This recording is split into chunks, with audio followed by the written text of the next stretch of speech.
नमस्कार, इझी कुकिंगमध्ये आपल्या सर्वांचं मनपूर्वक स्वागत. आज आपण मुगाच्या डाळीपासून खुसखुशीत अशा कचोऱ्या बनवतोय. सोबत कोथिंबीरची चटणी आणि मस्त झणझणीत अशा तळलेल्या लाल सुक्या मिरच्या. चला तर आपल्या रेसिपीला सुरुवात करूया. धणे, जिरे, सोप आणि थोडे मिरे घ्यायचे. हे मंद आचेवर थोडे भाजून घ्यायचे. आलं, लसूण आणि हिरवी मिरची घ्यायची आपल्या स्वादानुसार. आता सुके मसाले घ्यायचे.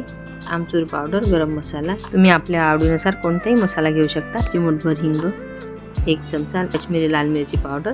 आता इथे आपण काही हिरवी मिरची सुद्धा घेतलेली आहे, त्यामुळे लाल मिरची जर आपल्याला गरज वाटली तरच घालायची. थोडी हळद आणि कसुरी मेथी घ्यायची. 1 वाटी चणा डाळीचं पीठ घ्यायचं आणि 1 वाटी भिजवलेली मुगाची डाळ. हे आपण 1 ते 1.5 तास भिजवायची. छान फुलते ती. सारण तयार करायसाठी आपण कढईमध्ये तेल तापवलेलं होतं. तर जिरे मोहरी घालून झालेली आहे. त्यामध्ये आलं, लसूण आणि हिरवी मिरचीचा ठेचा घालून घ्यायचा.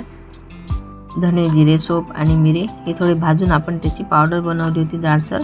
आता ती सुद्धा घालून घ्यायची. आता हे प्लेटमध्ये जे सुके मसाले काढले होते ते सर्व घालून घ्यायचे.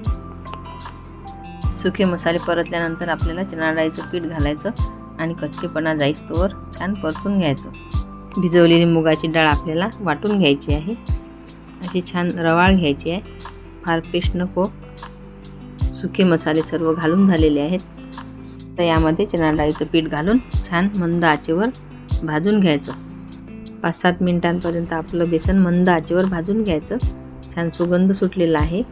आता जे रवाळ वाटून घेतलेली डाळ होती आपली, बेसन भाजल्यानंतर ती सुद्धा घालून घेऊ.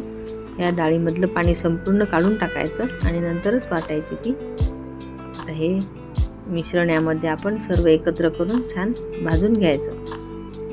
आता आमचूर पावडर घातलेली आहे. आमचूर पावडर नसेल तर तुम्ही यामध्ये लिंबाचा रस सुद्धा पिळू शकता. चवीनुसार मीठ घालायचं आणि सर्व एकत्र करून आपलं मिश्रण थंड होऊ द्यायचं. हे झालं आपलं कचोरीचं सारण. आता यामध्ये भरपूर अशी कोथिंबीर घालून घ्यायची. मस्त असं खमंग भाजून झालेलं आहे. 1 चमचा धना पावडर घालायची. कचोरी बनवायसाठी आज आपण इथे गव्हाच्या पिठाचा वापर करणार आहोत. त्यासाठी इथे आपण गव्हाचं पीठ घेतलं. त्यामध्ये चवीनुसार मीठ घालायचं. ओवा घ्यायचा, तो हातावर थोडा रगडून घ्यायचा आणि नंतर घालायचा. तर इथे वितळलेलं तूप घेतलेलं आहे, 3 ते 4 चमचे, किंवा तेल घेतलं तरी चालेल. आता हे सर्व आपल्या पिठाला चोळून घ्यायचं. लावून झाल्यानंतर आपल्याला बघायचं मुठ्ठी बनते का त्याची. नसेल बनत तर आणखी 1-2 चमचा तूप घातलं तरी चालेल. त्यामुळे छान खुसखुशीत होतात आपल्या कचोरी. आता हे सर्व लावून झालेलं आहे. आता आपण पाण्याने भिजवून घेऊ.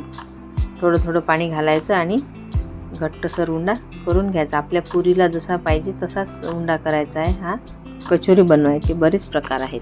ओल्या तुरीच्या दाण्याची, ओल्या मुगाच्या दाण्याची, तसेच ओल्या वाटाण्याची सुद्धा छान कचोरी बनते. आणि एक मुगाच्या डाळीपासून बनवलेली. तसेच नुसतं बेसन पिठाचं सारण बनवून सुद्धा कचोरी छान लागते. साहित्य कमी पण चवीला खूप भन्नाट असते.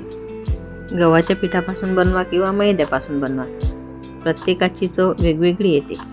इथे आपलं पीठ भिजवून झालेलं आहे. 1-2 मिनिट झाकून ठेवायचं आणि परत आपलं गोळा उघडून बघायचा. त्याचे आता छोटे छोटे गोळे करायचे आणि याच्या सारण भरून कचोरी लाटून तयार करायच्या. तोपर्यंत तेल तापवायला ठेवून देऊ. कचोरी बनवून होईस्तोवर आपलं तेलसुद्धा छान तापेल. गोळे तयार करून झालेले आहेत. आता छान त्याची वाटी तयार करायची आणि त्यामध्ये भरपूर असं सारण भरायचं आणि आपली कचोरी जोडून घ्यायची. व्यवस्थित जोडून घ्यायची, कारण कढईमध्ये ते सुटलं नाही पाहिजे, नाहीतर सर्व मसाला आपला तेलामध्ये जाईल आणि तेल सर्व खराब होईल. व्यवस्थित सारण भरून झालेलं आहे. चांगले जोडून घ्यायचे. आता हलक्या हाताने लाटून घ्यायच्या, फार पातळ करायची नाही. हाताने छान दाबून सुद्धा आपली कचोरी तयार करू शकतो. तशी सुद्धा छान फुगते आणि खुसखुशीत होते. आता आपल्या कचोरी लाटून झालेल्या आहेत. तेल तापलं का ते बघूया. त्यामध्ये थोडासा गोळा टाकून बघायचा. हळूच वर आला म्हणजे आपलं तेल व्यवस्थित तापलेलं आहे. आता कचोरी तेलामध्ये सोडून घेऊ. आता आपलं तेल इतपत तापायला हवं की कचोरी टाकल्यानंतर अशी हळूहळू वर यायला हवी. एकदम वर यायला नको. आणि कचोरीला पटकन उलटायची सुद्धा नाही. ती आधी होऊ द्यायची छान. एका बाजूने झाल्यानंतर परत दुसऱ्या बाजूने होऊ द्यायची. पहिली वर आल्यानंतर दुसरी टाकायची.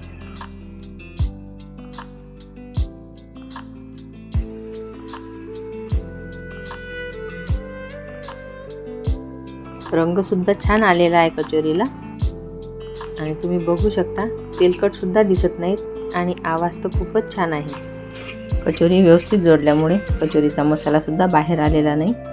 हिरव्या मिरचीप्रमाणेच आपण लाल सुक्या मिरच्यासुद्धा तळून यासोबत खाऊ शकतो। तुम्हाला जर माझी आजची रेसिपी आवडली असेल तर व्हिडिओला लाईक, शेअर आणि कमेंट्स जरूर करा। तसेच सबस्क्राईब केलं नसेल तर जरूर करा। सोबत बेल आयकॉनला क्लिक करा, त्यामुळे तुम्हाला माझ्या नवीन आणि चमचमीत रेसिपीज बघायला मिळतील। रेसिपी बघितल्याबद्दल धन्यवाद। पुन्हा भेटू अशा छानशा रेसिपीसोबत। नमस्कार।